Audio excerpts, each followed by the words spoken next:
আসসালামু আলাইকুম রহমতুল্লাহি ওয়া বারাকাতুহু। আমি মাহমুদুল হাসান, সিনিয়র টিচার, বিশিষ্ট মুন্সি আব্দুল পাবলিক কলেজ।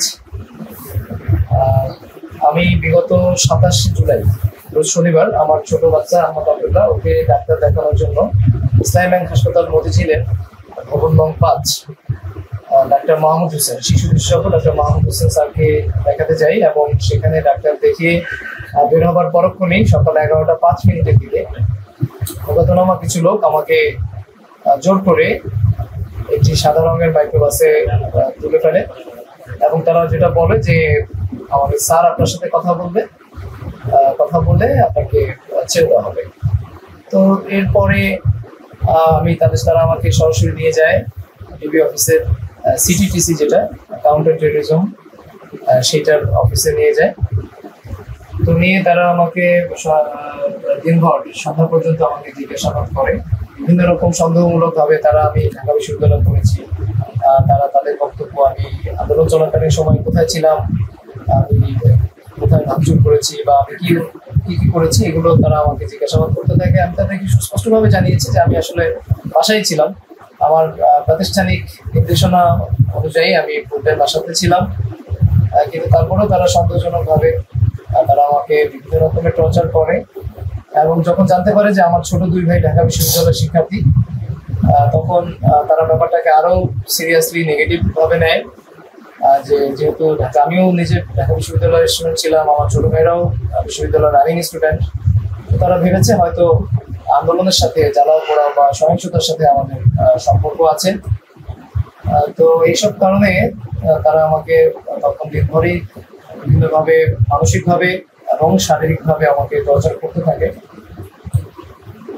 এরপরে রাতে তো আমাকে কাস্টডিতে দেয়। পরদিন 28 তারিখ আমাকে কোর্টে তোলা হয়, 3 দিনের রিমান্ড মঞ্জুর করা হয়।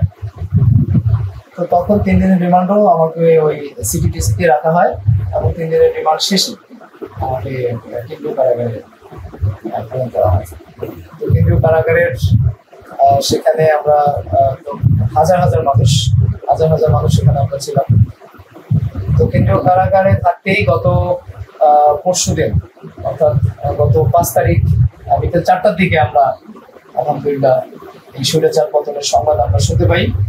এবং তখন পুরো কেন্দ্রীয় কারাগারে যে আনন্দ উৎসব, প্রকৃত স্বাধীনতার আসলে একটা ছিল, পুরো কেন্দ্রীয় কারাগার জুড়ে সবাই একসাথে।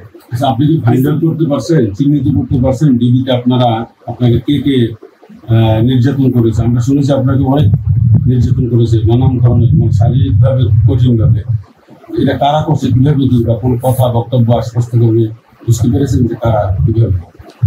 কারণ যারা আমাকে ধরেছে তাদের যেমন এসআই ইসমাইল, তারপরে হচ্ছে ইন্সপেক্টর সাইফুল, ওনারাই আমাকে ধরে নিয়েছে এবং আমাকে টর্চার তো মূলত আমার চোখ বেঁধে টর্চার করা হয়েছে। তো তাতে তখনও তাদের ভয়েস শুনেছি, তাদের রুমেই আমাকে টর্চার করা হয়েছে। তো টর্চারের আগে পরে সময়টাতে তারা ছিল এবং টর্চারের সময় তারা আমাকে তুই করা, গালিগালাজ করা, এগুলো যখন করেছে তাদের ভয়েস আমি সুস্পষ্টভাবে শুনেছি। এই সাথেও আরো প্রায় 7-8 জন লোক ছিল টর্চারের মুহূর্তটাতে।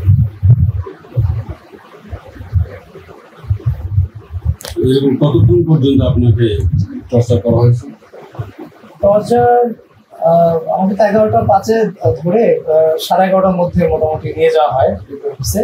এরপরে তখন বিভিন্ন সময় নিয়ে আসলে বিভিন্নভাবে তো ওরা করে। ওরা মানে দেখা যায় প্রথমে কিছুক্ষণ স্টাম্প, ক্রিকেট খেলার স্টাম্প দিয়ে তো করেছে, স্টাম্প দিয়ে আমার এখানে 2 হাতের বা দিয়ে আমার পেছনে এখানে পিটিয়েছে। এরপরে আপনার চোখ বেঁধে ওরা আমাকে রশির সাথে ঝুলিয়ে রেখেছিল। পায়ের নখের উপরে ভর দিয়ে, পাটা উঁচু করে জাস্ট পায়ের নখের উপরে ভর করে 2 হাত করে রশির সাথে রেখেছে, তখন করেছে, এই আর কি। তো থেমে ওরা বিভিন্ন সময় দিচ্ছে যে হ্যাঁ। আপনি ভয় পেয়েছিলেন বা নার্ভাস ফিল করেছিলেন তখন? এটাই আসলে বিষয়। নার্ভাস বলতে সে অর্থে তো নার্ভাসই কিছু নাই, কারণ এক হচ্ছে আমি তো কোনো অন্যায়ের সাথে নাই।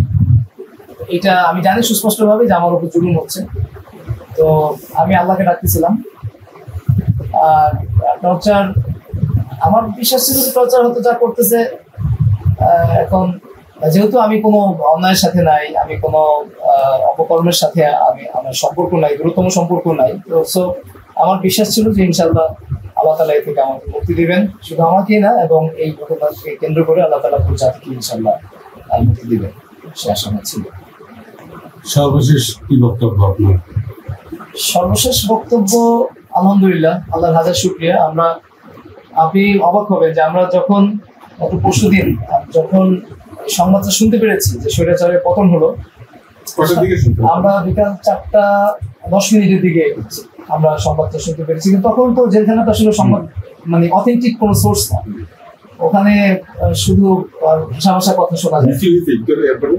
মিছিল গতকাল হয়েছে, গতকাল সকালে হয়েছে, কারণ পরশুদিন সারাদিনই আমাদের লকআপ একদম ফুল করা ছিল, লকআপ করা ছিল। তো সিচুয়েশন আমরা মানে বুঝতে না পারলেও আমরা এটা বুঝতে পারতেছিলাম যে বাহিরে খুবই পরিস্থিতি খুবই গরম, উত্তপ্ত। তা না হলে এত মানে লকআপের ভিতর লকআপ 5 স্তর বিশিষ্ট লকআপের ভিতরে আমরা ছিলাম। তো যাই হোক, 4:10 যখন শুনলাম, সাথে সাথে আমি অজু করে এসে মানে সরাসরি সেজদায় পড়ে গেলাম। অবাক করার বিষয় হলো, আমার সাথে আমার রুমে যারা মানে নেশাগ্রস্ত, যারা নামাজ পড়ে না, তারাও সাথে সাথে চোখের পানি ফেলে দিয়ে সেজদায় পড়ে গেল। আমি জিনিসটা দেখে আসলে আমরা 4:10 দিকে শুনতে পারছি যে শেখ হাসিনা সে দেশ ছেড়েছে। এটা আমরা তখন 4:10 দিকে মোটামুটি